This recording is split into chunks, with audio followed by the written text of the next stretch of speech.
दोस्तों unified pension scheme सभी केंद्रीय कर्मचारियों के लिए जो एनपीएस के अंतर्गत आते हैं 2004 के बाद में जो भी कर्मचारी यहाँ पे ज्वाइन किए हैं उन सभी लोगों के लिए यूनिफाइड पेंशन स्कीम की घोषणा कर दी गई है। 1 अप्रैल 2025 से ये लागू होगी। तो इसको लेके कई सारे दोस्तों में अलग अलग टाइप के जो डाउट्स बने हुए हैं। तो जितने भी मैंने यहाँ पे जितने भी सोर्सेज से मैं जानकारी कलेक्ट कर पाया हूँ, जितनी भी जानकारी कलेक्ट कर पाया हूँ यूपीएस के बारे में, वो आप सभी लोगों के साथ में साझा करूंगा। और उसी के आधार पर आपके जो डाउट्स है जो कि आपने कमेंट्स के माध्यम से चैनल पर बता रखे थे उनको क्लियर करने की कोशिश करूंगा। तो सबसे बड़ा मोटा डाउट तो यही था कि ओपीएस और यूपीएस में क्या अंतर है, महंगाई भत्ता मिलेगा या नहीं मिलेगा जो यूनिफाइड पेंशन स्कीम उसके ऊपर, एनपीएस में जो कटौती होती है 10% बेसिक और डीए का वो रेगुलर रहेगी या बंद हो जाएगी। सरकार अपनी तरफ से 18.5% जो है मिलाने बेसिक और डीए का 18.5% जो है देने जा रही है। तो उसका क्या रहेगा, यूपीएस के जो 5 मुख्य बिंदु यहाँ पे बताए हैं कैबिनेट मंत्री जी अश्विनी वैष्णव जी ने, तो उनको भी जो मैं आसान भाषा में आपको समझाने की कोशिश करूंगा। और सबसे मोटा जो डाउट है वो निकल के आ रहा है कि एनपीएस सुने या यूपीएस सुने, क्योंकि लास्ट में एक चीज़ यहाँ पे डाउट वाली हो जाती है। इन्होंने कहा है मंत्री जी ने कि आप जो है एनपीएस में भी रह सकते हो और यूपीएस भी चुन सकते हो। तो अब जो है मोटा डाउट यहाँ पे हो जाता है कि हम जो है ओपीएस ये यूपीएस सुने या एनपीएस सुने, कैसे डिसाइड होगा। तो उसके ऊपर भी थोड़ा सा अपने यहाँ पे बात करने की कोशिश करूँगे। तो सबसे पहले तो मैं आपको यहाँ पे 5 जो मुख्य बिंदु थे इस यूपीएस के उसके बारे में आपको बता देता हूँ। यूनिफाइड पेंशन स्कीम सबसे पहला पॉइंट ये है कि एश्योर्ड पेंशन मिलेगी आपको 50% of the average basic pay drawn over the last 12 months prior to subscription for a minimum qualification service of 25% year. यानी 25 साल की आपकी सर्विस कंप्लीट हो जाती है तो आप जो है ये 50% जो आपको पेंशन मिलेगी इसके लिए एलिजिबल रहोगे।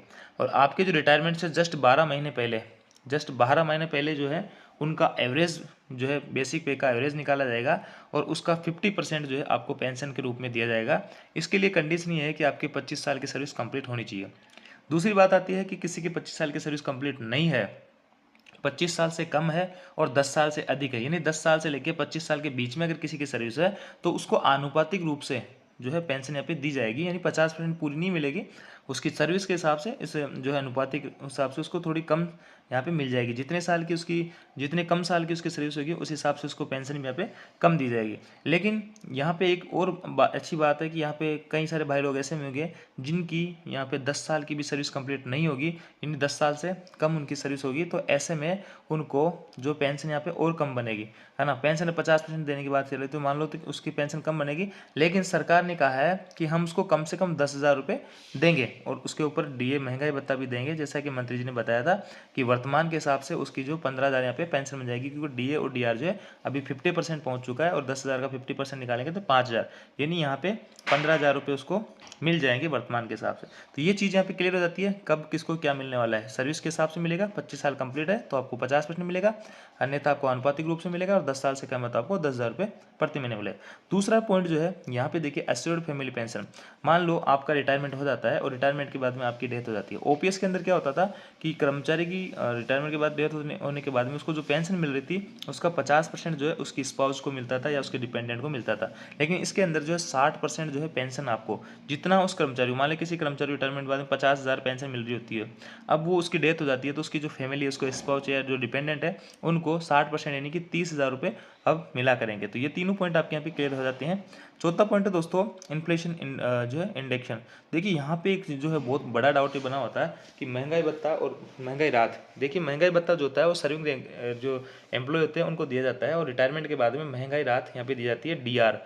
तो डीआर और डीए की जो है रेट यहाँ पे सेम ही रहती है, लेकिन जो रिटायरमेंट के बाद मिलता है उसको डीआर बोल देते हैं और पहले जो मिलता है उसको डीएनएस अलाउंस बोल दिया करते हैं। तो ये भी आपको मिलेगा, ये भी चीज़ यहाँ पे क्लियर हो गई है। महंगाई राहत या महंगाई भत्ता आपको मिलेगा। जो एक सर्विंग रेगुलर जो एम्प्लॉय होते हैं, जो इंडस्ट्री वर्कर के आधार पे जो एसीपी के आंकड़े होते हैं उनके आधार पे जो हर 6 माह में डीए आपका बढ़ता है उस हिसाब के आपको भी यहाँ पे डीए दिया जाएगा।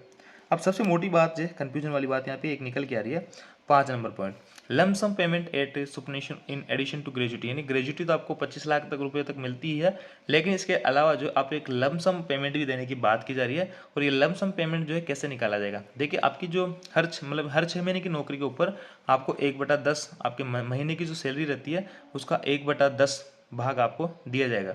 सपोज डेट आप जो है 30 साल की नौकरी करते हो, तो 30 साल की नौकरी में आपने 6 महीने के कितने 60 पीरियड आपके हो जाते हैं, 60 पीरियड। और एक पीरियड के लिए आपको है ना, आपकी महीने की जो सैलरी है उसका 1/10 भाग दिया जाता है। तो अगर इस 60 को 1/10 से मैं अगर भाग करूँ तो ये देखिए आपकी कितने 6 महीने की, यानी 6 महीने की सैलरी आपको मिल जाएगी लमसम पेमेंट के रूप में। यानी कि किसी ने 30 साल की नौकरी करी है तो उसको 6 महीने की लमसम पेमेंट यहाँ पे मिल जाएगी। यही चीज़ यहाँ पे लिखा हुआ है, उसमें बेसिक और डीए दोनों ही इंक्लूड होगा। अगर किसी की सर्विस मान लेते हैं कि 20 साल की है ना, तो 20 साल में 6-6 महीने के पीरियड कितने हो गए, 40 हो गए। 40 हो गए और इसको जो है अपने 110 से मल्टीप्लाई कर देंगे, क्योंकि इनको जो आपको प्रत्येक 6 महीने के पीरियड के ऊपर आपका महीने की जो सैलरी रहेगी उसका 1/10 मिलेगा।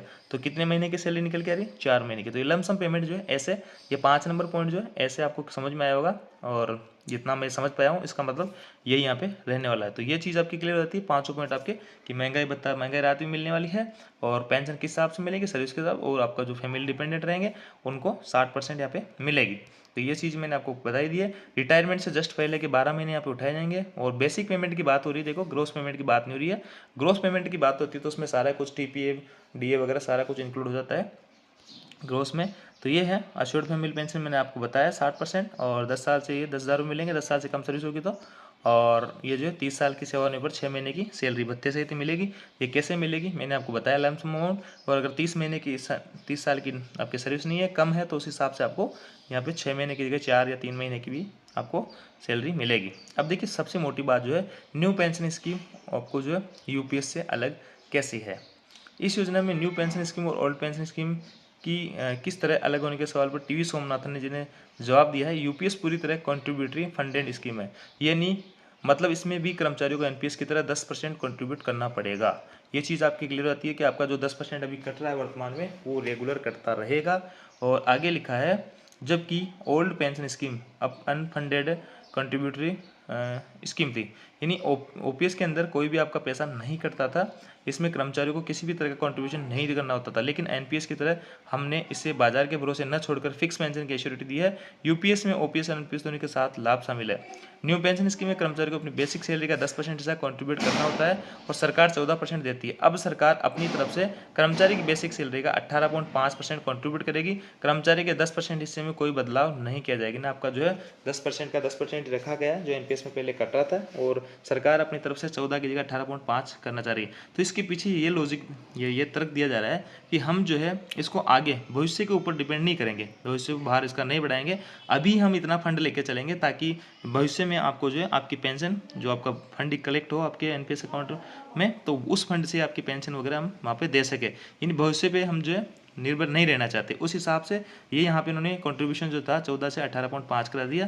और ये कह रहे हैं कि हम हर 3 साल में इसका जो है वो भी करेंगे, विश्लेषण करेंगे और देखेंगे कि अगर ये फंड अगर कम बढ़ रहा है तो इसको हम बढ़ाने की भी कोशिश करेंगे। तो इसलिए यहाँ आपको समझ में आएगा कि 18.5 का जो कंट्रीब्यूट सरकार क्यों दे रही है। इनका ये कहना है कि हम भविष्य में बाहर नहीं करेंगे, हम अभी से ही ये प्लान लेके चलेंगे कि इतना उसके अकाउंट में कंट्रीब्यूशन हो जाए कि उससे जो उसकी पेंशन वगैरह आराम से बाद में बन जाए। तो यहाँ तक चीज़ें आपको समझ में आएगी। और सबसे बढ़िया आज जो है दैनिक भास्कर में देखिए 25/8/2024 का जयपुर का दैनिक भास्कर है, इसमें सारी ही चीज़ें आपकी एकदम क्लियर हो जाएगी। समझिए तीनों पेंशन सिस्टम है इसमें। अभी जो आपको यूपीएस मिल रहा है वो आपका ओपीएस की ही तरह उसमें सारे कुछ प्रावधान है। जैसे कि बेसिक का जो है 50% आपको मिल रहा है, डीएडीआर के साथ मिल रहा है। हर 6 महीने बढ़ाने की बात जो है क्लियर स्पष्ट तो नहीं की गई है, लेकिन जब डीएडीआर लग रहा है उनमें कहा गया है कि कर्मचारियों की तरह आपकी जो है डीएडीआर लगेगा तो आपको जो हर 6 महीने में बढ़ना चाहिए। तो उस हिसाब से आपकी ओपीएस और जो है आपका यूपीएस सेम हो जाता है, जो पेमेंट मिलेगा रिटायरमेंट के बाद। लेकिन अभी वर्तमान में क्या होता है, जो सर्विंग कर्मचारी होता है जो उसमें ओपीएस के अंदर उसका कोई भी पैसा नहीं कटता। देखिए मैं तीनों ही चीज़ें पढ़ के आपको बताता हूँ। कर्मचारी को आखिरी वेतन का 50% पेंशन के रूप में मिलता था, वही 50% पेंशन के रूप में यहाँ मिल रहा है। कर्मचारी को कोई योगदान, ये देखो ये मोटी चीज़ है, कर्मचारी का यहाँ कोई भी योगदान नहीं होता था, लेकिन यहाँ पे बेसिक और डीए का जो आपको 10% योगदान देना होगा। योजना में केवल सरकारी कर्मचारी शामिल थे। डीएनएस रिलीफ का प्रावधान था, इसमें डीएनएस रिलीफ का प्रावधान था और इसमें भी आपका डीएनएस रिलीफ का प्रावधान है ना। और इसमें हर 6 महीने में अनुसार पेंशन बढ़ जाती थी। 20 वर्ष की सेवा पूरी करनी होने पर 50% पूर्ण पेंशन के हकदार होते थे। इसमें 20 साल की सर्विस का जो है प्रावधान था। और यूपीएस के अंदर जो है आपके अलग अलग सर्विस प्रावधान है। 10 साल से कम है तो उसको अलग, 10 से 25 है तो उसको अलग, 25 से ऊपर है तो उसको पूरा यहाँ पे दिया जाएगा। कर्मचारी का योगदान 10% रहेगा, सरकार का 18.5 रहेगा, जबकि ओपीएस में पहले ऐसा कुछ नहीं होता था।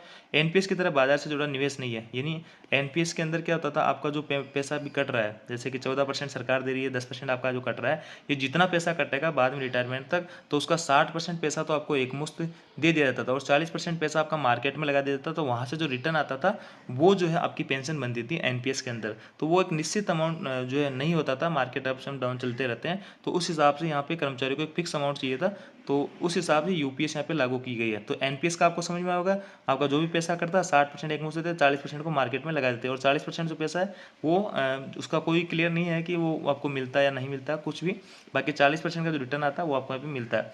यूनिफाइड में आपको सारा कुछ मिलेगा। एनपीएस वाले कर्मचारी भी शामिल होंगे, यानी इसमें एनपीएस वाले भी शामिल हो सकते हैं। एनपीएस वाला कोई कर्मचारी वो चाहे कि मैं एनपीएस में रहना चाहूँ तो एनपीएस में रह सकता है, यूपीएस में जाना चाहता है तो यूपीएस में जाना चाह सकता है।